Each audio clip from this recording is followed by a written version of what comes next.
এই ছেলেবেলে শোনো।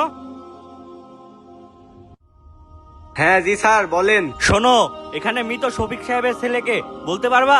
স্যার, আমার আব্বুর নামে তো শফিক সাহেব 1 বছর আগে মারা গেছে। শফিক সাহেবের হয়তো ব্যাংকে অনেক টাকা আছে, আমি বলি আমি শফিক সাহেবের ছেলে।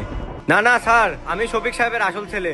ধুর, তোর বাবার নাম শফিক কোথায়? আমার বাবার নাম শফিক। আচ্ছা বুঝলাম না, তুমিও দাবি করছো তুমি শফিক সাহেবের ছেলে, ও দাবি করছো শফিক সাহেবের ছেলে। আসল ছেলেটাকে? বলছি না স্যার আমি আসল ছেলে, তার মানে আমি আসল ছেলে। না না স্যার, আমি আসল ছেলে। আমার বাবার রক্তের সাথে আমার রক্তের মিল আছে।